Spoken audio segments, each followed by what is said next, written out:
Assalamualaikum warahmatullahi wabarakatuh. Salam sejahtera untuk kita semua.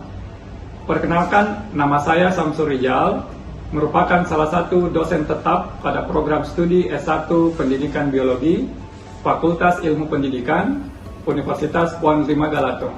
Nah, pada kesempatan kali ini, saya akan menjelaskan pernyataan diri dosen dalam unjuk kerja Tridharma Perguruan Tinggi atau yang biasa disingkat dengan PDD UKT-PT sebagai salah satu persyaratan sertifikasi dosen tahun 2024. Sebagai seorang dosen, saya berkewajiban menjalankan Tridharma Perguruan Tinggi, yaitu pengajaran, penelitian, dan pengabdian kepada masyarakat. Di video kali ini, saya akan menjelaskan salah satu Tridharma tersebut, yaitu Dharma Pengajaran.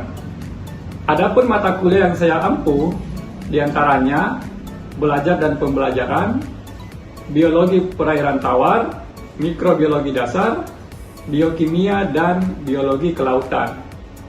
Nah, pada kesempatan ini, saya akan menjelaskan salah satu mata kuliah yang saya ampuh, yaitu mata kuliah biokimia.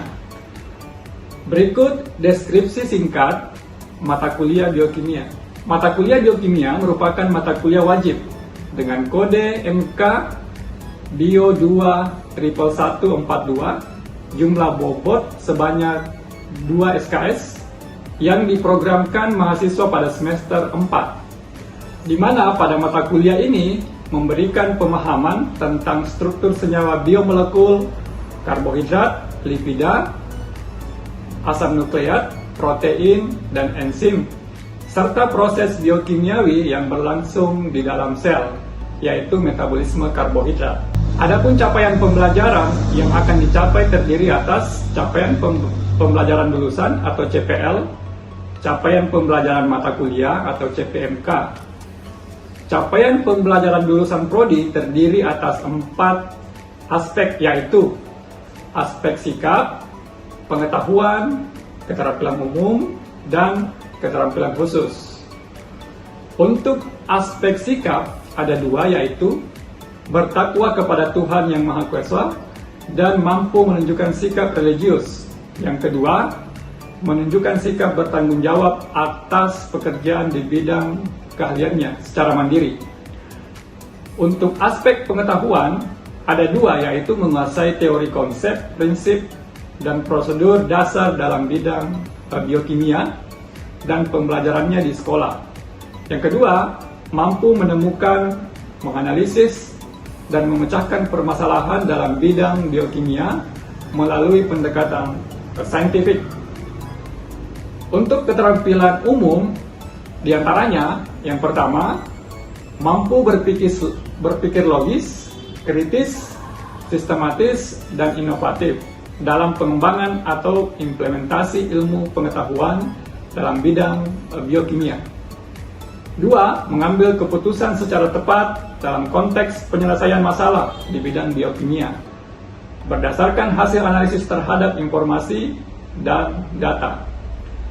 Yang ketiga, mampu menyusun dan mengomunikasikan materi biokimia dengan argumen saintifik secara bertanggung jawab dan didasarkan pada etika akademik melalui media kepada masyarakat.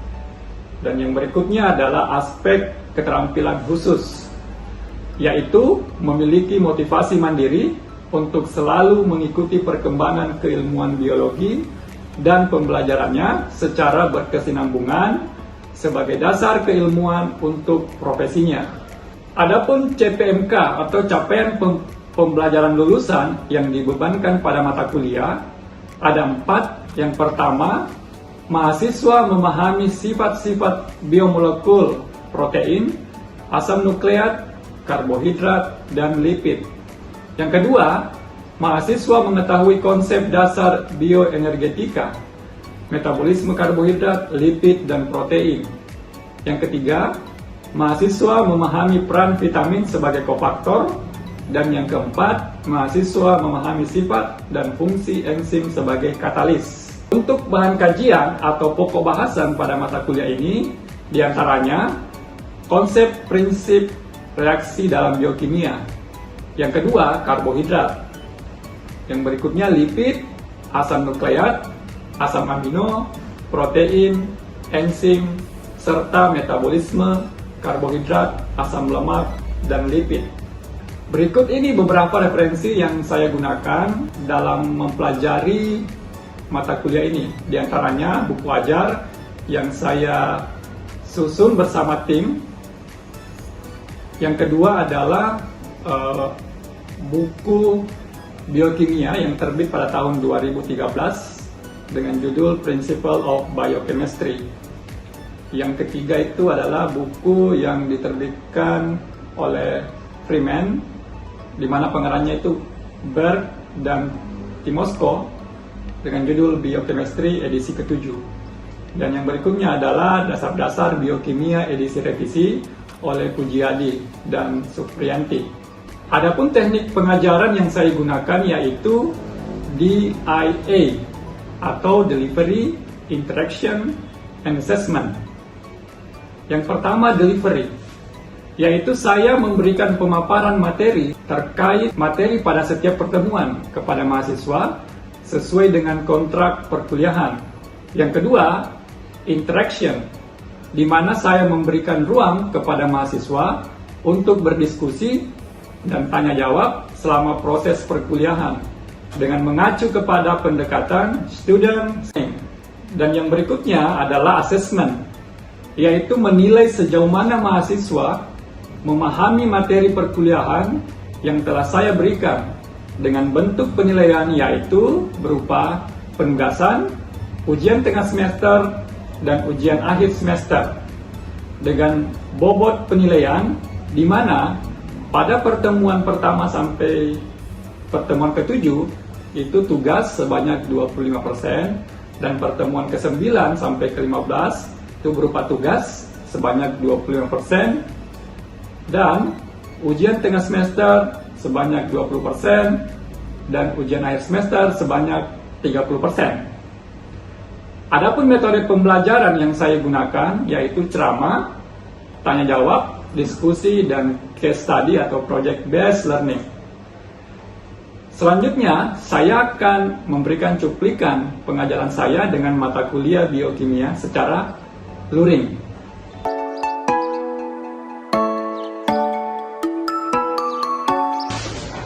Oke, baik. Assalamualaikum warahmatullahi wabarakatuh. Waalaikumsalam warahmatullahi wabarakatuh. Bagaimana kabarnya hari ini? Alhamdulillah. Oke, baik ya, sehat. Alhamdulillah. Oke, baik. Sebelum kita mulai perkuliahan pada sore hari ini, alangkah baiknya kita membaca doa terlebih dahulu ya. Oke, mari kita sama-sama membaca doa menurut kepercayaan dan keyakinan kita masing-masing ya. Doa dimulai.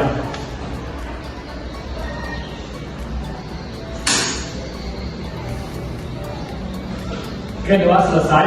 Terima kasih. Nah, selanjutnya sebelum saya memasuki ke materi perkuliahan pada hari ini, saya ingin kembali mereview pertemuan minggu sebelumnya ya, minggu lalu. Apa ada yang masih ingat pertemuan minggu lalu? Saya Pak. Silakan. Pada pertemuan minggu lalu kita telah membahas tentang fungsi protein yang terdiri atas protein struktural dan fungsional. Oke, baik, terima kasih ya. Jadi materi sebelumnya itu terkait dengan materi protein ya. Oke, sebelumnya berikutnya di sini ada pertanyaan ya, ada pertanyaan terkait dengan protein ya. Ini yang pertama ada yang masih ingat apa fungsi daripada protein struktural?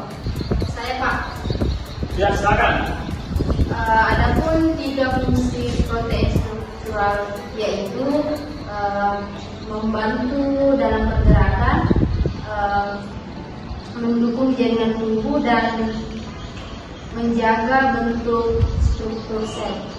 Oke, baik, terima kasih ya. Oke, sudah betul tadi yang disampaikan oleh temannya. Untuk materi pada hari ini kita akan bahas terkait tentang enzim ya, enzim. Oke, namun sebelumnya di sini untuk mata kuliah pertemuan hari ini ada CPMK dan sub-CPMK ya. Nah, untuk CPMK pada pertemuan hari ini Yang pertama itu adalah mahasiswa memahami sifat dan fungsi enzim sebagai katalis, ya. Kemudian yang sub CPMK-nya ini ada 3. Yang pertama itu mahasiswa mampu menjelaskan definisi enzim, ya. Yang kedua, mahasiswa mampu menguraikan sifat dan fungsi enzim. Dan yang terakhir, ini 4.3, itu mahasiswa mampu menentukan karakteristik berbagai macam enzim dan menganalisis terhadap substrat tertentu, ya. Oke, jadi ini adalah CPMK dan sub CPMK kita pada hari ini, ya. Oke, selanjutnya, nah kita masuk ke materi enzim, ya. Jadi yang pertama tadi itu apa sih itu enzim? Ya? Kalau kita lihat definisinya, ya, definisinya di sini ada 3 poin penting, ya. Yang pertama definisi enzim itu sendiri, ya.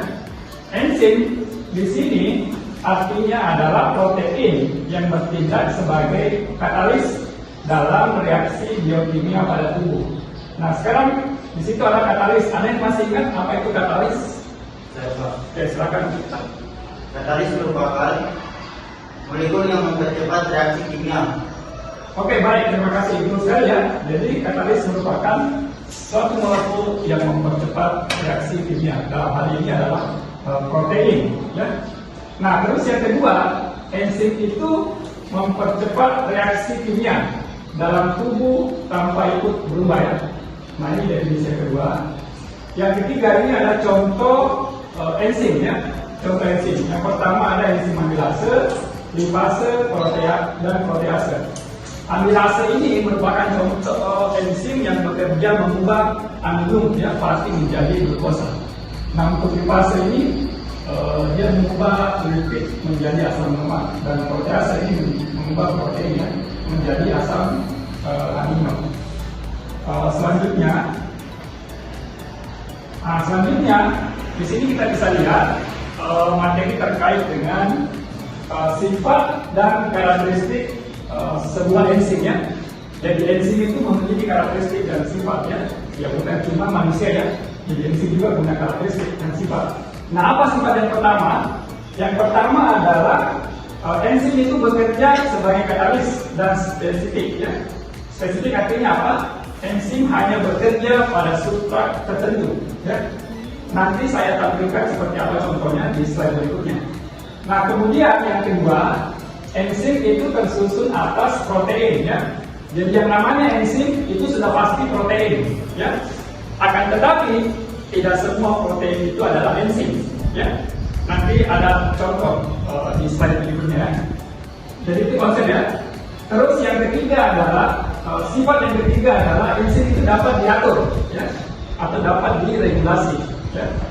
Yang keempat, enzim itu bersifat reversibilitas, artinya dia bisa bekerja bolak-balik. Oke, untuk slide berikutnya, di sini ada beberapa contoh, ya. Ada beberapa contoh sifat dan karakteristik sebuah enzim, ya. Nah, ini yang pertama tadi yang saya katakan bahwa enzim itu sifatnya spesifik, ya, bekerja spesifik hanya pada substrat tertentu. Nah, ini contohnya adalah enzim laktase, ya. Nah, enzim ini khusus untuk mengkatalisis atau mengurai atau memecah, ya, laktosa, gula dalam susu menjadi glukosa dan galaktosa, ya. Jadi ini enzim laktase ini fungsinya, dia spesifik, ya. Dia spesifik. Nah, yang berikutnya contoh yang berikutnya ini ada yang namanya inhibisi, ya. Inhibisi ini atau menghambat, ya. Inhibisi kompetitif dapat ditemukan dalam menghambat penyerapan alkohol di hati ketika ada konsumsi alkohol berlebihan. Nah, artinya apa?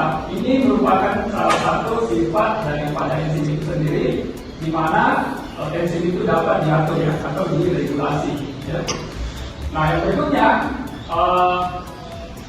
kita lihat di sini ada contoh enzim tripsin, ya. Enzim tripsin. Dalam sistem pencernaan manusia, dia itu bekerja optimal pada pH sekitar 8, ya. Dan suhu tubuh manusia sekitar 37 derajat Celcius.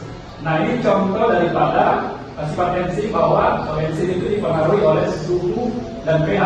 Artinya apa? Kalau pH-nya tidak 8, berarti enzim trypsin ini tidak bisa bekerja secara optimal ya. Nah, sama juga kalau suhunya bukan ini ya. Kalau suhunya tidak di sekitar 37 derajat Celcius, maka cara kerjanya itu tidak optimal ya.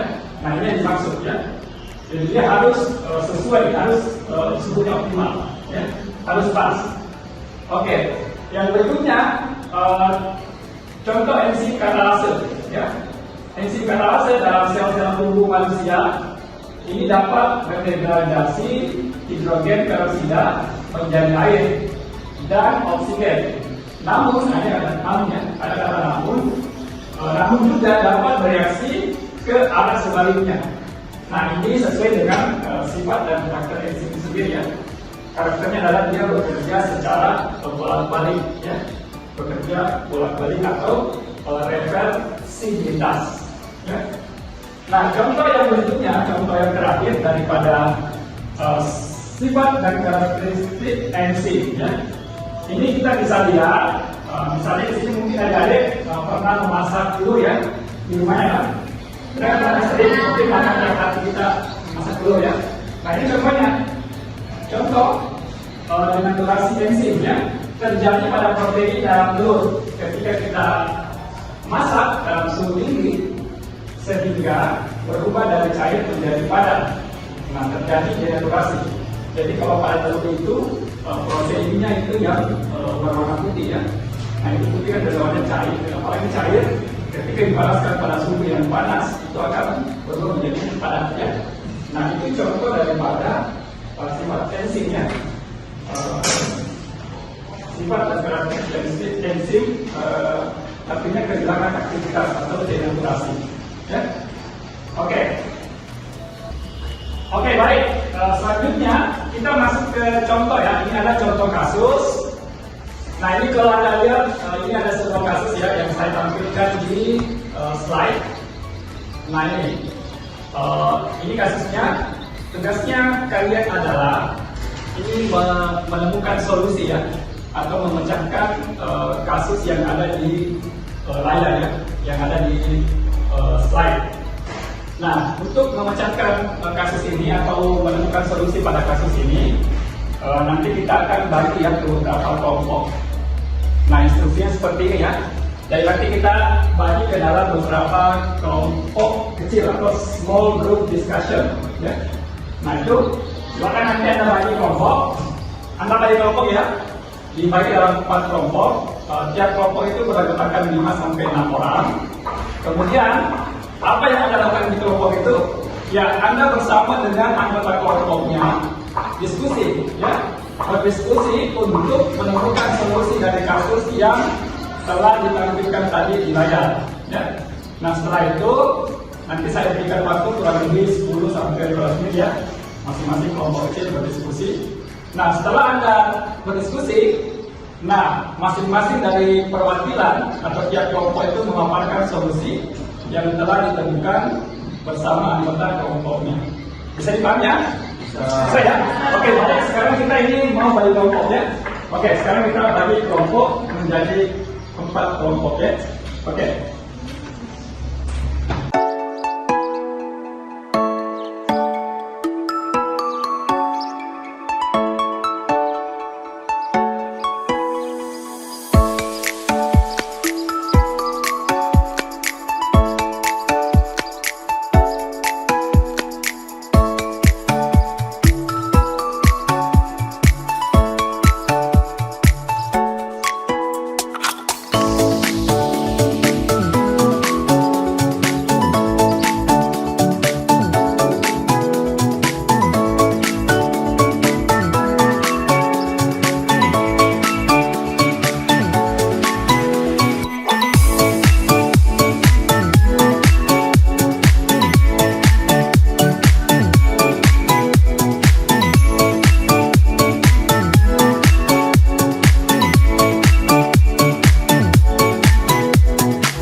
ini sudah selesai ya diskusinya.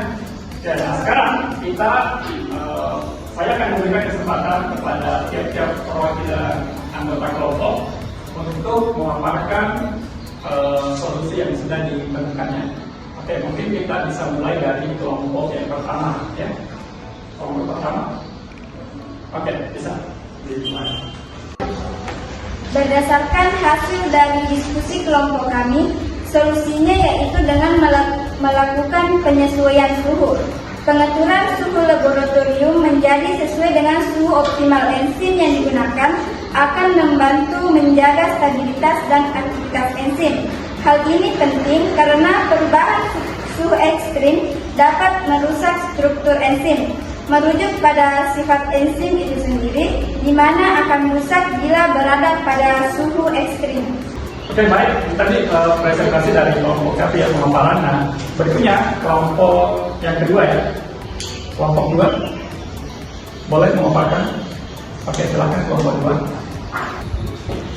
Baik, berdasarkan hasil diskusi dari kelompok kami yaitu langkah apa yang dilakukan adalah dengan menyesuaikan pH lingkungan reaksi agar sesuai dengan pH optimal enzim ini sangat penting, di mana kondisi pH yang tidak sesuai dapat mengganggu ikatan enzim dengan substratnya dan mempengaruhi aktivitas katalitik enzim. Oke, baik, terima kasih ya dari kelompok 2. Selanjutnya kita beralih ke kelompok 3 dan 4 ya. Oke, kita mulai ke kelompok 3 ya. Baik, berdasarkan hasil diskusi dari kelompok kami, solusinya yaitu melakukan pengontrolan dan memonitoring suhu serta pH laboratorium dengan teliti sesuai dengan kebutuhan aktivitas enzim yang dibutuhkan. Laboratorium penelitian tersebut dapat mengoptimalkan kembali fungsi enzim. Oke, baik, terima kasih. Yang terakhir ya, kelompok 4 ya, dipersilakan. Ya, silakan. Berdasarkan hasil diskusi dari kelompok kami, solusi yang kami temukan yaitu dengan mengevaluasi prosedur penanganan dan penyimpanan enzim sangat diperlukan untuk mencegah kerusakan lebih lanjut akibat lingkungan yang tidak sesuai, akibat kondisi lingkungan yang tidak sesuai. Terima kasih. Oke, baik, terima kasih. Oke, baik, itulah tadi ya pemaparan dari masing-masing anggota kelompok ya. Nah, kita berikan dulu pos ya untuk semua. Oke, baik. Tadi dari kelompok ini sudah dipaparkan terkait dengan solusi ya yang mengacu kepada sifat dan karakteristik dari enzim itu sendiri ya. Oke, jawabannya sudah bagus. Oke, nah sampai di sini mungkin ada pertanyaan? Tidak ada, Pak. Tidak ya? Oke, baik, kalau tidak ada. Sebelum kita mengakhiri materi pada sore hari ini, nanti akan ada tugas individu ya. Nah, tugas individunya itu adalah membuat ringkasan materi terkait dengan perkuliahan hari ini ya. Anda meringkas ya, meringkas. Nanti dikumpul di pertemuan berikutnya. Oke, kalau tidak ada pertanyaan untuk hari ini, saya rasa cukup ya. Saya akhiri dengan ucapan sekian. Assalamualaikum warahmatullahi wabarakatuh dan selamat sore. Waalaikumsalam.